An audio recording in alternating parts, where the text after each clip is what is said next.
Perkenalkan, nama saya Eza Putri Istiqomah. Di sini saya akan menjelaskan tentang materi persamaan diferensial.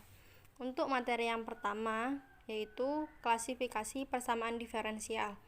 Jadi persamaan diferensial itu dibagi menjadi beberapa bagian atau beberapa macam. Untuk yang pertama, yaitu berdasarkan tipe. Jadi persamaan diferensial itu ada dua tipe ya teman-teman. Yang pertama, persamaan diferensial biasa dan persamaan diferensial parsial. Untuk yang persamaan diferensial biasa itu merupakan persamaan yang memuat turunan dari satu atau lebih variabel tak bebas terhadap satu variabel bebas. Jadi dalam persamaan diferensial ini mengandung hanya satu variabel bebas ya teman-teman.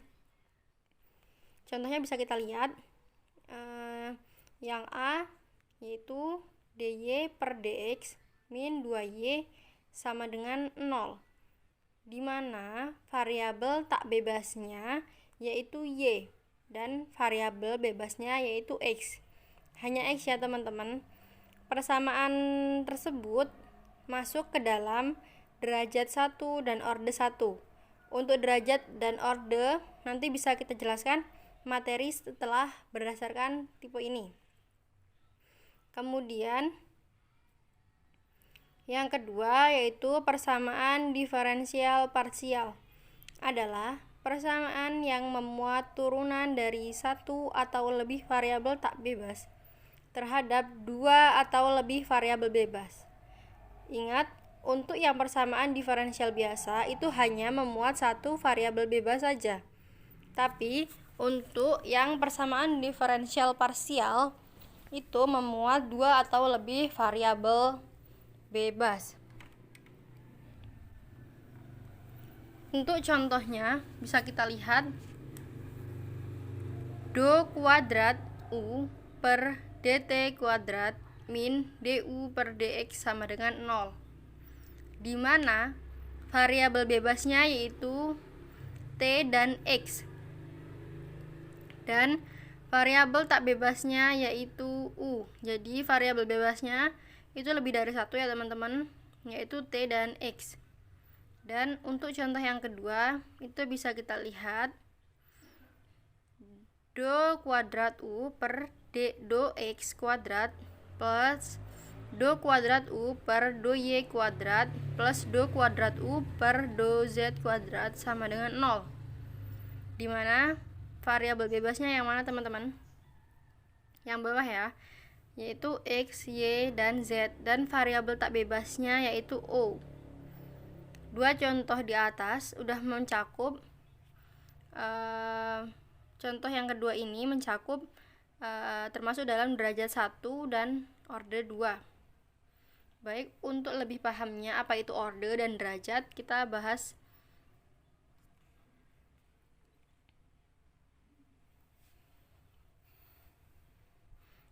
baik berdasarkan ordo ini. Yang kedua ya, klasifikasi persamaan diferensial berdasarkan ordo. Jadi ordo itu bisa kita lihat dari turunan tertinggi. Bentuk umum persamaan diferensial dapat kita amati seperti di bawah ini. Jadi bentuk umumnya itu do y per do x plus px y sama dengan qx, atau bisa kita tulis y aksen plus px y sama dengan qx. Ini contoh mencari px dan qx ya. Kita beri contoh. Di sini ada contoh yang pertama yaitu do y per do x ditambah xy sama dengan cos x, dimana udah pasti ketebak kan teman-teman px-nya yang mana, yaitu yang xy, dan qx-nya yaitu cos x. Untuk contoh yang kedua yaitu do y per do x min 5y,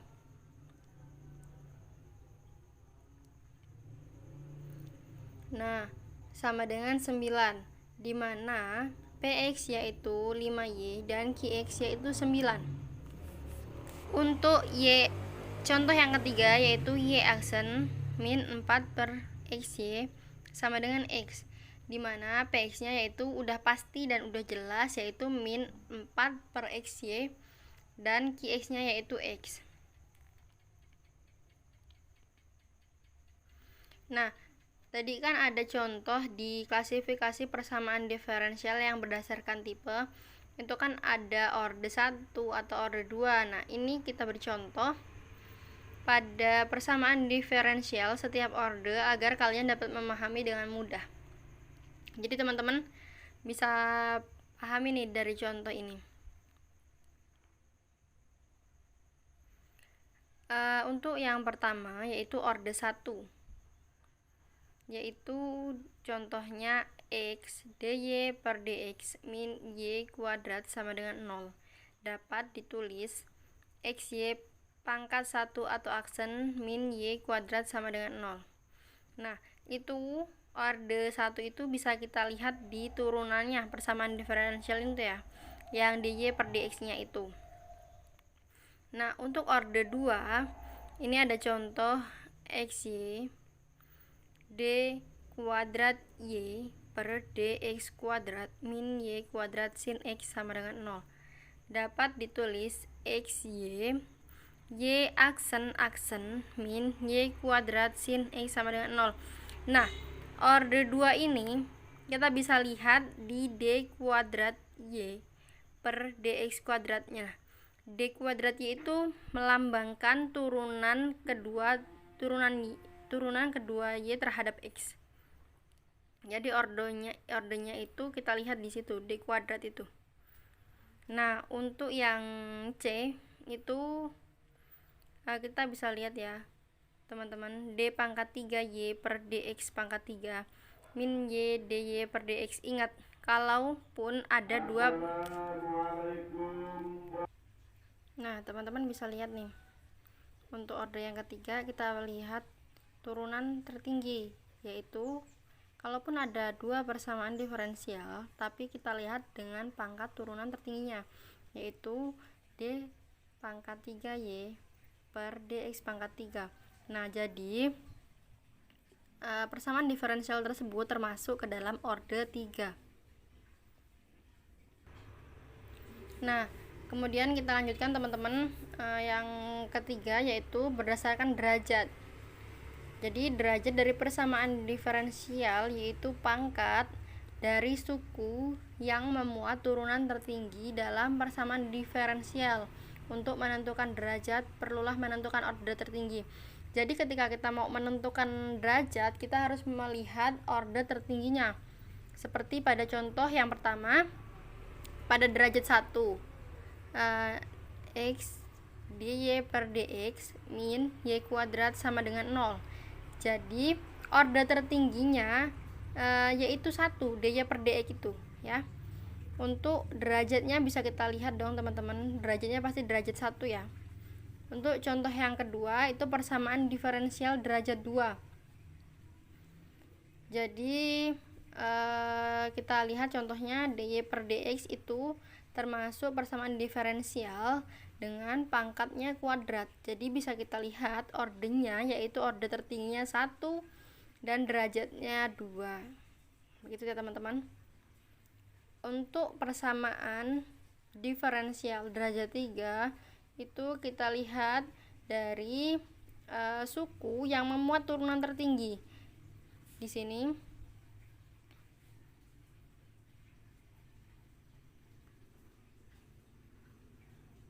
ya teman-teman. Nah, itu kan mencakup orde tertingginya 2. Jadi bisa kita lihat dong derajatnya itu 3. Gitu ya teman-teman, paham kan? Nah, untuk selanjutnya yaitu berdasarkan variabel nilai bebas. Jadi variabel nilai bebas itu dibagi menjadi 2 juga. Yang pertama syarat awal atau initial condition, yaitu persamaan diferensial untuk satu nilai variabel bebas yang mempunyai satu atau lebih nilai syarat disebut syarat awal. Contohnya ini teman-teman. Nah, itu 4Y aksen-aksen ditambah 23Y aksen sama dengan E pangkat X, dimana Y-nya sama dengan 2, Y, X 2 sama dengan 1, dan Y2 sama dengan 5. Nah, contoh di atas merupakan persamaan diferensial dengan masalah nilai awal. Karena apa teman-teman? Karena dua syarat pada X yang sama, yaitu X sama dengan 2. Gitu ya teman-teman. Nah, untuk yang kedua yaitu syarat batas. Syarat batas yaitu jika syarat yang diberikan lebih dari satu nilai variabel bebas disebut dengan syarat batas dan merupakan persamaan diferensial dengan masalah nilai batas atau boundary value problem. Contohnya 4Y aksen ditambah 23Y aksen sama dengan E pangkat X, dimana X-nya 1 sama dengan 1 Y-nya, dan X-nya 2, Y-nya sama dengan 5. Ini ya teman-teman. Nih. Contoh di atas merupakan persamaan diferensial dengan masalah nilai batas karena dua syarat pada X yang berbeda, yaitu X sama dengan 1 dan X sama dengan 2 gitu. Nah, selanjutnya yaitu berdasarkan linearitas. Kita jelaskan. Jadi persamaan diferensial berdasarkan linearitas dibagi menjadi dua, yaitu linear dan non-linear. Suatu persamaan diferensial dikatakan linear jika tidak ada perkalian antar variabel tidak bebas dan derivatif atau dapat ditulis dalam bentuk ini nih. Jadi perlu kita ingat ya teman-teman, pada pembelajaran nilai awal syarat batas juga dan persamaan diferensial kita telah mempelajari bahwasanya untuk menentukan linear dan bukan linear itu ada nggak sih perkalian antar variabel tak bebasnya tuh ya. Jadi ketika turunan Y dengan pangkat tertinggi atau derajatnya sama dengan 1 itu disebut dengan linear juga. Tapi kalau derajatnya lebih dari 1 itu bisa kita katakan non-linear. Untuk lebih jelasnya kita masuk ke dalam contoh. Baik teman-teman, untuk contoh yang pertama kita lihat.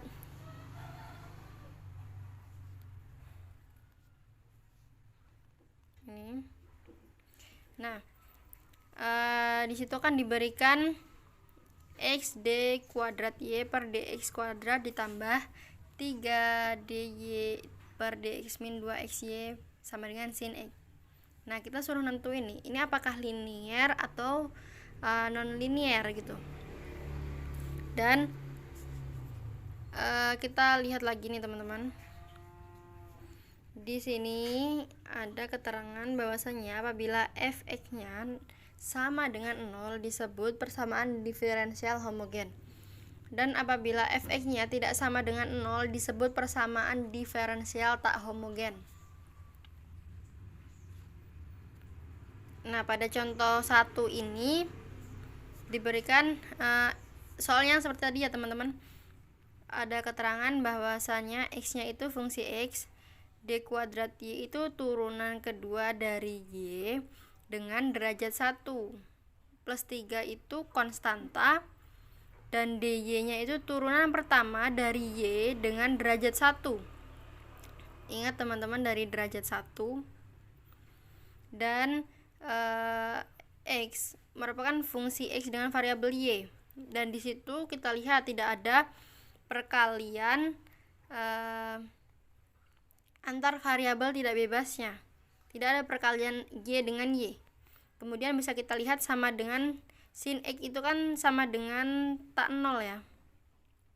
Berarti bisa kita tarik kesimpulan, contoh yang pertama termasuk dalam persamaan diferensial linear tak homogen orde 2 dengan derajat 1. Untuk contoh yang kedua yaitu kita bercontoh 5d kuadrat y per dx kuadrat ditambah x d kuadrat y per dx kuadrat plus x kuadrat y sama dengan e pangkat min x. Di situ kita lihat, di situ konstanta yang 5 ya. Kemudian d kuadrat y itu turunan kedua dari y dengan derajat 1. X itu plus x itu termasuk fungsi x, dan di y turunan d kuadrat y, teman-teman maaf, itu d kuadrat y itu termasuk turunan kedua dari y dengan jadi gini teman-teman, maaf, ini itu sebenarnya x dengan dy per dx dalam kurung itu dipangkatkan 2 ya teman-teman. Jadi kayak gini, x d kuadrat dy per dx ini dalam kurung kuadrat seperti ini. Nah, itu ini kan termasuk ke dalam turunan pertama dengan derajat 2. Dan kita ingat lagi teman-teman, kalau derajat 2 itu sudah pasti non linear kan. Nah, ini maaf salah soal saya. Kemudian sama dengannya kan tidak 0. Jadi bisa kita tarik kesimpulan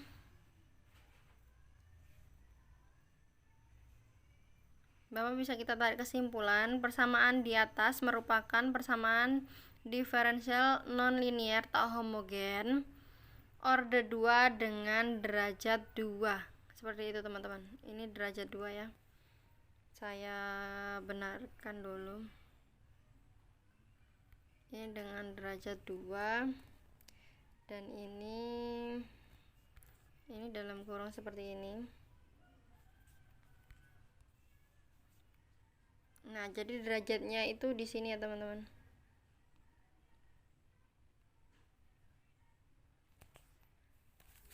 Jadi ini dy per dx gitu, dy per dx kuadrat gitu kan. Nah, kayak gini sebenarnya soalnya teman-teman, bisa kita amati kan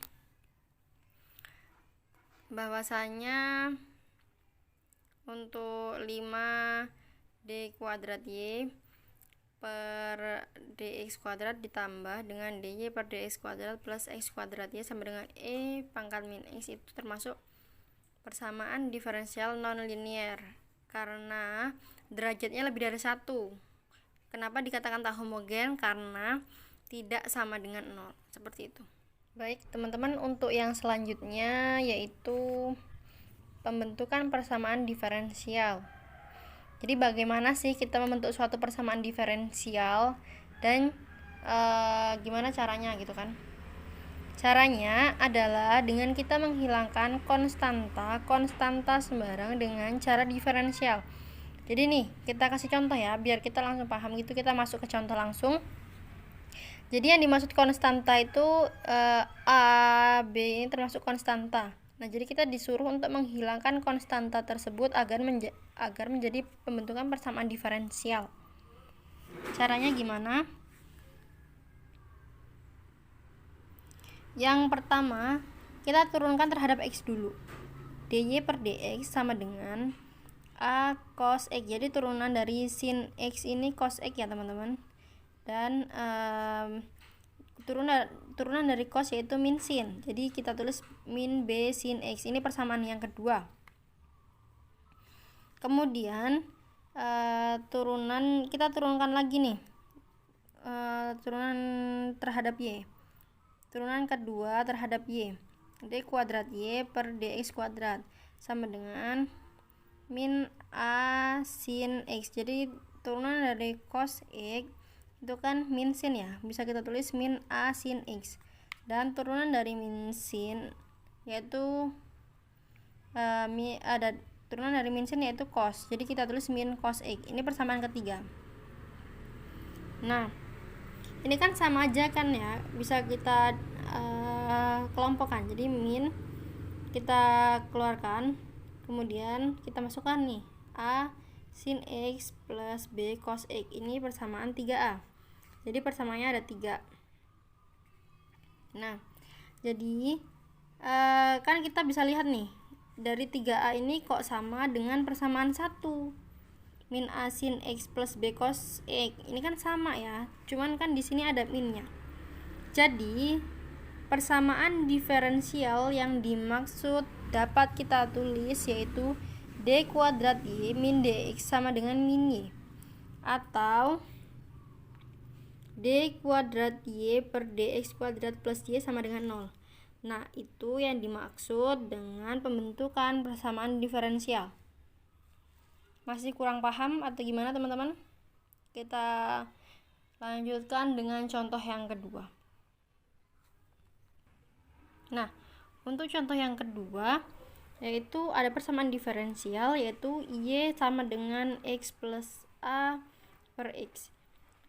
Kita bisa tulis Y sama dengan A plus AX pangkat min 1, karena di sini kan A per X ya, bisa kita tulis AX pangkat min 1. Ini masuk ke dalam persamaan 1. Kemudian kita turunkan lagi nih dy per dx, kita turunkan terhadap X ya. Jadi 1 min A X pangkat 2. Ini udah menjadi persamaan kedua yang ini. Dari persamaan 1 ini kita tahu bahwa Y min X sama dengan, ini kita pindah ruas ya, A per X, dimana A sama dengan X dalam kurung Y min X. Ini persamaan 1A. Nah, kemudian kita apakan? Kemudian kita substitusikan persamaan 1A ke persamaan 2. Caranya gimana? Ya tinggal kita substitusi aja persamaan 1. Persamaan 1 ini kita substitusikan ke dalam persamaan 2.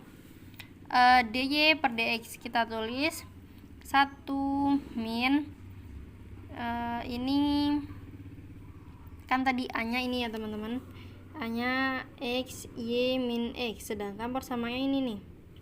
Kita masukkan A-nya X Y min X per X pangkat 2.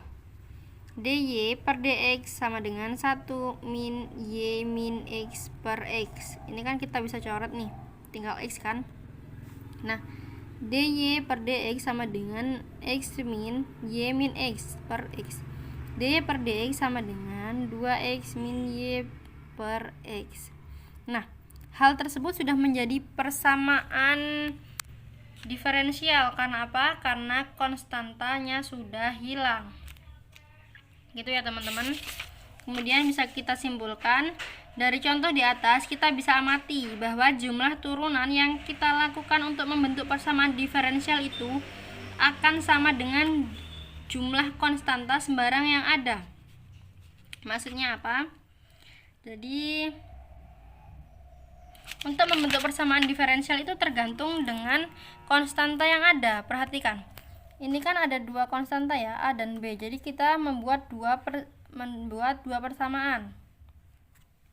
Dan yang ini kan hanya satu konstantanya ya teman-teman. Untuk yang ini kan satu konstanta. Jadi untuk persamaan kedua kita udah bisa langsung substitusikan. Sedangkan yang dua konstanta ini di persamaan ketiga ini sudah kita temukan pembentukan persamaan diferensial gitu. Nah, untuk selanjutnya itu dalam persamaan diferensial itu juga ada solusi persamaan diferensial. Solusinya itu ada dua, yaitu solusi umum dan solusi khusus. Untuk penjelasannya akan saya jelaskan langsung ke contoh teman-teman ya, agar lebih paham. Untuk soal yang pertama yaitu dy per dx sama dengan 2xy. Nah, dimana y atau x-nya itu 0 dan y-nya sama dengan 2. Nah, kita masukkan nih dy per y dari sini ini kita pindah ke sini, dan dx nya kita pindah ke sini ya teman-teman. Kemudian langkah selanjutnya apa? Langkah selanjutnya ini yaitu kita integralkan y 1 per y dy. Kemudian sama dengan kita integralkan juga ruas kanannya, integral 2x dx. 1 per y ini adalah ln y ya teman-teman ya, plus c1 sama dengan integral dari 2x yaitu x kuadrat ditambah c2. Ln y sama dengan x kuadrat ditambah c2 min c1 ya. Ln y sama dengan x kuadrat plus c. Nah, kita kan mau menghilangkan ln-nya ini, bagaimana caranya biar menjadi solusi? Kan bentuk persamaan diferensial itu kan y sama dengan ya. Agar menjadi y, kita buat eksponen ln y. Ini e pangkat ln y sama dengan x e pangkat x kuadrat ditambah c. E ln y sama dengan e x pangkat 2 dan e pangkat c. Ini kan sama aja ya teman-teman. Kita kalikan, kita jabarkan ini. Kemudian kita ambil e ln y kan turunan eksponen dari turunan eksponen itu kan ya tetap sama hasilnya, yaitu y dari pangkatnya itu sendiri. Y sama dengan c dikali e pangkat x pangkat 2. Ini termasuk solusi umumnya. Ini baru solusi umum, ini yang dinamakan solusi umum ya teman-teman. Kemudian untuk mencari solusi khusus, kita substitusikan. Dan ini kan kita ketahui x nya 0 dan y nya sama dengan 2. Kita punya solusi umum. Kita masukkan, substitusikan y dan x ke dalam solusi umum ini. Y sama dengan c dikali e pangkat x kuadrat. Nah, y nya berapa nih? Y nya kan 2. Kita masukkan 2 sama dengan c dikali e, x nya berapa? 0. 0 pangkat 2. 0 dipangkatkan berapapun pasti hasilnya 0 ya teman-teman. Nah, kemudian 2 sama dengan kan e pangkat eksponen pangkat 0 itu hasilnya berapapun yang kita pangkatkan 0 itu kan pasti 1 ya kan. Jadi c dikali 1 berarti c kita dapat, c kita peroleh c nya kan 2 nih, jadi kita masukin aja y sama dengan c nya ini tadi 2 kan udah ketemu, dikali e pangkat x kuadrat. Nah, ini yang dinamakan dengan solusi khusus. Jadi paham ya teman-teman. Jadi kalau untuk contoh-contohnya saya masih ada, jika ada yang ingin bertanya komen aja, atau bisa nanti saya akan bikinkan video untuk contohnya. Sekian dari saya. Wassalamualaikum warahmatullahi wabarakatuh.